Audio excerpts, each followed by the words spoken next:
had a guy ask, sorry, I can't remember his name. Let me grab the Giuseppe. He was talking about genuine burning desire, and I know that you touched on it very quickly here. I'm going to give you some more about genuine burning desire because I saved another tag here. Hell hath no fury like a woman's score. Also, the original poster is lying. She said way worse about her husband than what she lets on. Never be her second choice. GBD is mandatory. So you were asking about genuine burning desire. So this is just a quick 2-pager. I'm going to read this to you, and this will illustrate what we're talking about and the significance of it, which is why it's also got a dedicated chapter in my book. Title says, my husband wanted a divorce after my ex-best friend told him all of my secrets. I'm trying to read this with my crappy sick voice. New account for anonymity. My ex-best friend and I were best friends all of our lives, and we're in our 30s now. 2 years ago, I lent her money, which she refused to pay back. Instead, she got upset when I asked her to return the money. Our friendship recently ended as a result. This is why you never lend money to friends, by the way. We were really close and would tell each other everything. We were like sisters. After our friendship ended, she removed me from her social media and called my husband to tell him everything I had ever confided in her about him and my past.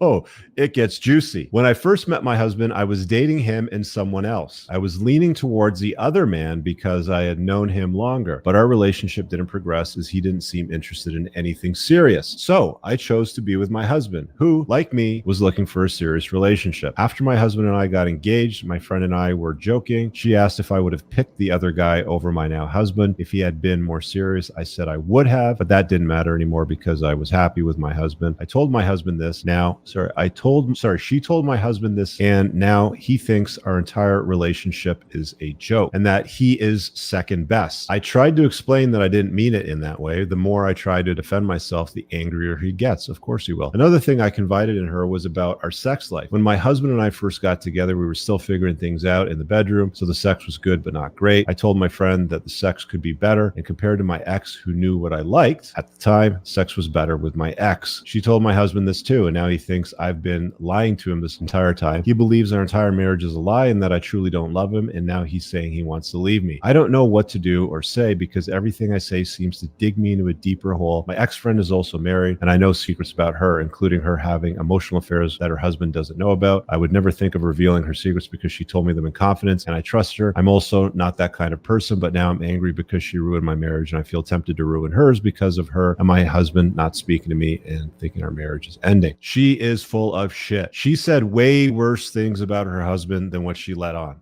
Like I said over here. Now, this is why genuine burning desire is mandatory. You don't invite a woman into your life on a long-term basis if you're not her first choice. If you're her second or third choice, at some point, it will be revealed to you, and you will be in this exact same predicament where you'll be sitting there going, our entire marriage, our entire relationship, whatever the hell it is a lie. You know, you picked me because he didn't pick you sort of thing, and so on and so forth. That's the significance, the importance of genuine burning desire. Choose women that choose you. If she's not choosing you, if she's indifferent, if she's lukewarm to you, and I talk about this in a chapter of my book, if she's indifferent, if she's lukewarm, you will know it. I talk about how to identify. Get the second edition. It's the most updated and most useful edition on Amazon. Check it out. Got anything to add to that, Muff? What is there to add? I mean, my God. Nothing. First of all, like, a lot of women are dumb. I mean, what are you doing admitting this kind of information to somebody? What are you doing? What is to be gained by trashing your husband and sharing any sort of intimate details or knowledge like that? But this is what chicks do with each other. Right. Guys, that's all they talk about. This is the significant. So this is the other story behind the story, is that women put the sisterhood above the relationship. Why is she talking shit about her husband, a man that she took vows to till death do us part, in richer and poorest, and sickness and health, and blah, blah, blah, blah, blah. She's talking shit about her husband to her friend. Women put the sisterhood above the relationship. Do you understand? And they don't get it. And this is what guys need to understand, and they'll never get it. It's just every day we're reminded how women will never understand how guys think about things, and the disgust we have when we realize that somebody else was a better choice or a better pick. You know, there's a mutual friend that we have who he has this memory of his now ex-wife saying that, you know, her ex-husband or her ex-lover did something in the bedroom better. And it shattered the guy for years. Like, he never forgot about it. It lived in his psyche forever. And he probably, you know, still struggles with it to this day, I imagine. But that's the kind of stuff. But they don't think like, oh, well, it doesn't matter because that's all history and I'm with you now. And it's just one of those things where, you know, and because it's a perfectly reasonable reaction to have as a guy, because if you know we are at our core, it makes sense. But again, now it's just you're insecure or you're jealous or it shouldn't matter. Don't judge me for my past because that, you know, it makes me who I am today. That's like my favorite thing ever. I don't have any regrets in my life because they made me who I am today. It's like, what if you're a piece of shit? Like, do you have any regrets now? Like, what if you suck? What if you're a bad person? You know, but again, it's very hard for most of them to take any kind of long, hard look in the mirror at their choices and what they do in life. Yeah. Just the reality. So 2 lessons there: genuine burning desire and the sisterhood. Women put the sisterhood ahead of their primary relationship. They always have done and they always will. Men are disposable. They've always been disposable and they always will be disposable in relationships, guys.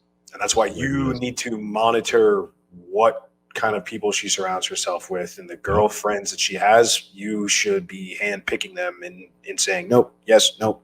Yeah. Mm-hmm. You're the leader, man. Control who you spend your time with, control who your people spend their time with. Yep. Absolutely. I got nothing else here in my list. You got anything else you wanted to touch on? I think we can wrap. We're coming up on 90 anyway, so I think we're due for a close. Yeah, man. Hey, dude, like I missed the chopping up sessions. Had a couple good weeks on the Adriatic. It was fun, but I'm glad we're back. I got Unplugged Alpha podcast on Wednesday. You're doing your shows as well, so I'll be out this week, guys. I'll be out in the Grand Canyon hiking. I'm on the mountain. Oh, that's right. Okay. I'm going to try to get some footage, and I got a GoPro, so we'll see if we can get that working. Cool. So I'll see you guys Wednesday for the Unplugged Alpha around noon.